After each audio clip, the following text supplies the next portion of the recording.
Mga ganitong sira na open yung fuse, kailangan gumamit kayo ng bulb. Huwag kayong salpak na salpak agad na hindi kayo naka-bulb kasi maaring yung sira or may masira pa na iba. Ayan, pag putok nyo yung fuse, always nyo i-check is una, itong diode, pangalawa yung mga MOSFET. Welcome to my vlog. Ayun, for today's video, bali meron ulit tayong dayo na gagawin dito. Galing Batangas pa ito. Yun unang-una sa lahat, maraming salamat sa pagkakatiwala mo ng unit mo rito sa akin, sir. Amigo. Sa kapwa ko to Ilonggo JBL na active speaker. Pero yung dinala is yung module na lang, hindi na yung kasama yung katawan niya. Bali tatlong unit ito, dalawang JBL, itong isa na check ko na rin ito. Tapos yung isa, talagang hiwa-hiwalay nito kasi galing ibang technician na to sa may Batangas Yan, bali ito yung unang gagawin natin. JBL na ayun, natakpan yung modelo niya natakpan yung model. Yan, basta JBL na active speaker ito. Yan, ito nakakaya naman natanggalin itong dinikit nila. Ayan. Tapos ito, na-check ko na ito kasi galing na akong Quiapo, bumili na ako ng parts nito. Ang issue nito, kaya dinala ito dito sa atin, is walang power. Yan, walang power. Ngayon nung chinik ko ito, open yung fuse. Tapos sira yung MOSFET sa may power supply niya or sa may primary section. Ang supply nito is SMPS or switch mode power supply. Hindi siya yung transformer type na power supply. Yan. Tapos ito, shorted yung mga MOSFET. Ayan, bago natin i-check ito, siyempre, promotion muna tayo. Sa mga hindi pa nakapag-follow, paki-follow. Hindi siyempre, paki-share ng mga walang kwentang video na may Facebook, YouTube channel. Sa mga hindi pa nakapag-subscribe, pag-subscribe, like, share, and then siyempre, paki-hit ng bell button sa gilid para updated ka sa mga susunod na video na i-upload ko. So ngayon, simulan na natin yung pag-troubleshooting. Papakita ko sa inyo na sira yung... Sa totoo lang guys, hindi naman ako ganun kagaling dito sa may active, lalo na sa mga class D. Sadyang mahirap din naman talaga. Kahit yung mga ibang technician umaangal din sa ganitong unit. Ayan, ito yung mga short to.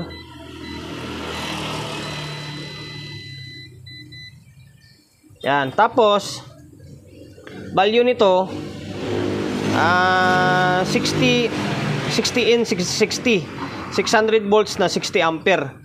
Ang problema, walang stock ng 60 ampere sa may Quiapo. Kaya pinilit natin itong 80 and 60. 80 ampere na 600 volts. Okay naman yun Hindi baling tumaas yung amperahe. Wag lang tumaas yung amperahe voltahe, wag lang bumaba. And then ito, napakamahal. Napakamahal ito, kaya kailangan mag-iingat tayo rito kasi masasayang yung pera na pinambili natin kung sakali. Napakamahal talaga nito. Siguro kumpara mo sa transistor, mga halos 10 beses. Basta napakamahal. Check ko na Yun, yung sira is MOSFET. Sana wala na ibang tinamaan. Yan, focus lang muna tayo sa may primary niya kasi sa secondary nag-check naman ako diyan, parang wala namang sira. So ngayon, dito muna tayo sa may primary. Sana yan lang. So ngayon magpapalit lang muna ako ng mga MOSFET para ma-check natin kung meron pang sira or wala na. Yan, ang ganda, ang angas nito. JBL. Yan, tatlong MOSFET ito. Yan So ngayon, stay tuned lang kayo, magpapalit lang ako ng mga MOSFET. Then tip ko sa mga kapwa ko technician na medyo bago-baguhan pa lang katulad natin, kapag mga ganitong sira na open yung fuse, kailangan gumamit kayo ng bulb. Huwag kayong salpak na salpak agad na hindi kayo naka-bulb kasi maaring lumala yung sira or may masira pa na iba. Ayan, pag putok nyo yung always nyo i-check is una, itong diode, pangalawa yung mga MOSFET. Yan, kadalasan yan. Tapos ito diode rin ito Diode dito sa may AC. Tapos mag-switch siya. Ito mga diode din ito. Yan. Kailangan yan lagi yung una nyong i-check yung mga MOSFET or diode. Yan lang una-una talaga. Tapos pagkatapos dyan, saka kayo pumunta dito sa may secondary. Yun lang. Ito, naibalik ko na yung napalitan ko na yung MOSFET. Sana walang ibang tinamaan. Ngayon gamit muna tayo ulit ng bulb para sigurado. Ayan na, bumabaga na lang siya Ayun, sukat tayo. Kailan mabilisan yung galaw dito. Kasi mahirap na. Iniinit yung mga parts. Sulang na heatsink. May voltahe na siya 86. May voltahe na siya. Patay muna natin. Mahirap na. Kasi iinit itong mga parts. Kasi walang heatsink. Maganda gawin ito. Balik muna natin sa may ito, hindi naman siya ganun kainit. Pero puti na sigurado. Balik muna natin sa may casing nya. And then lagyan natin ng heatsink para sigurado. And then lagay natin sa may indicator para malaman natin na may voltahe or okay na o may power na siya. Kasi meron ng lumalabas na kwan dyan na secondary. Need pa rin natin lagyan ng sapin talaga para safe. Mahirap na kasi mahal-mahal ng parts na yan. Nadisgrasyahan tayo, sayang yung pera natin. So ngayon, ibabalik ko lang muna yung board sa may heatsink. Ito, naibalik ko na sa heatsink yung board. Bali may mga kulang na tornilyo, pero try lang muna natin para kahit pa paano malaman natin kung may power na siya or wala. Yan, tapos yung outlet natin is siyempre yung procedure na ginawa natin yan. Ito muna tayo nag-tap. Tsaka na lang natin iayusin to dito kasi may na-open na fuse dyan. Tsaka na lang natin gagawin. Dito muna tayo sa may power niya kung may power na. Ito may kulang pa na tornilyo to. Ayun.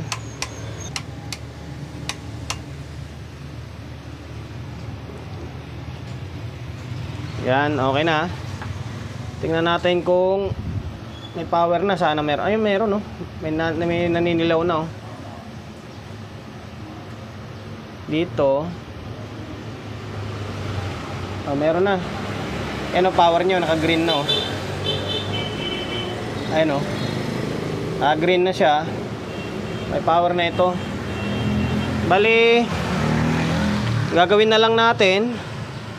Check muna natin kung may DC out yung output nya. Teka lang Yan, dito malaya tayo makapagbabad ng pagka-plug in nya kasi ayun naka-bulb tapos may heatsink na siya. Hindi siya gaano umiinit. Kasi kailangan natin mag-ingat. Bawat galaw rito is kailangan maingat kasi napakamahal ng parts. Ayun. Sensya na kayo one man game tayo. Ito natin to dito sa may low output. Ito natin kung may DC. Sana wala.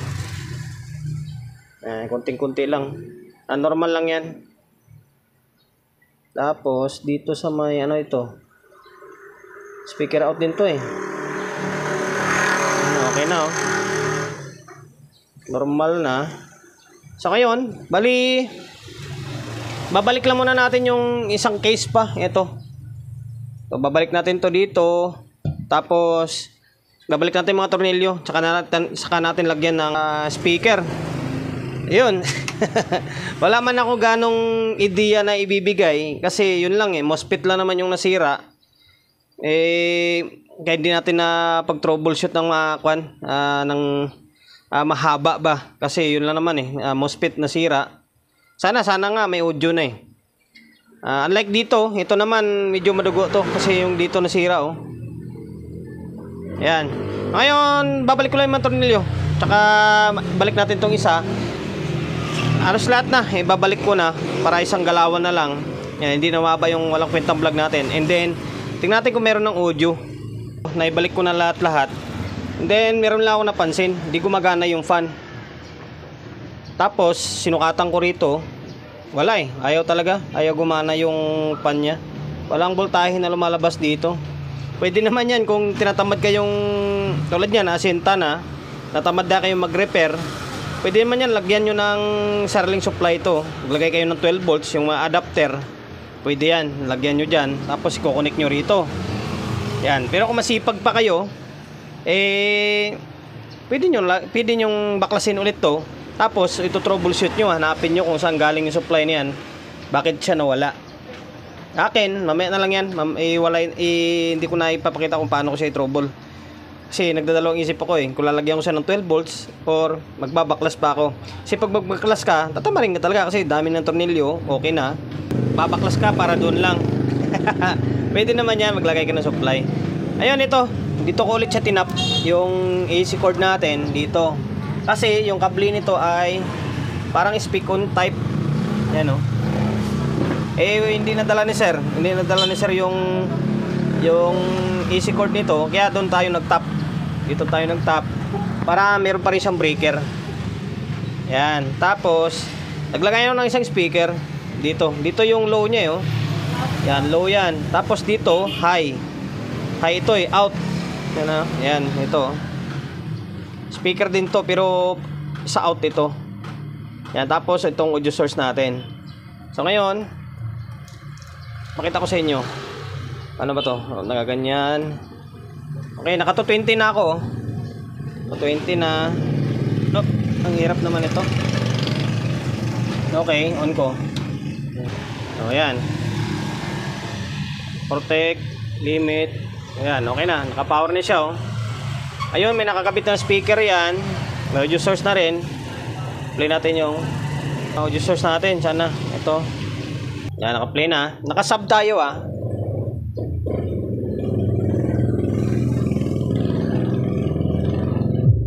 Ano? Ito yung mandar, hilalim. Ito. Halos hindi marinig. Yan. Amit na lang yung headset.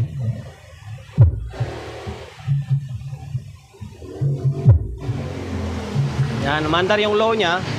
Ngayon, ililipat ko yung speaker. Lalagay natin dito sa may mid-high. Yan, lilipat ko lang dito Teka lang. Ayun, nailipat ko na. Ito na yung gagamitin natin na speaker out. Yung mid-high niya. On natin. Yan, naka-on na siya. Kalimit. Yan, okay na. Mandar pa rin yung audio source natin. Pakinggan nyo. Diba? Meron na naging boses. Kasi sa kabilang side. Yan, okay na. Mandar na. Ang isang problema na lang talaga dito ay yung fan, hindi umaandar, Kaya siguro nasira yung MOSFET dahil uminit, dahil walang suporta ng fan. Patayin muna natin. Okay, bunutin ko to. Ngayon, babalikan natin is yung fan na lang. Ito, pagkatawanan tayo ng mga master dyan Sabihin hindi natin ni-repair ito. Tinatamad din ako Tinatamad din ako mag-repair ng kung saan galing yung 12 volts na yan.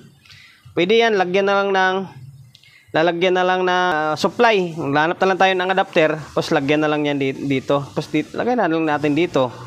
Basta bahala na, balikan ko na lang kayo. Ito na. Pag na wag niyong gayahin to Ayaw niyo pagtawanan. Ayan, bali naglagay na lang ako ng supply. Ayan 12. Lagyan natin yung sa may taas.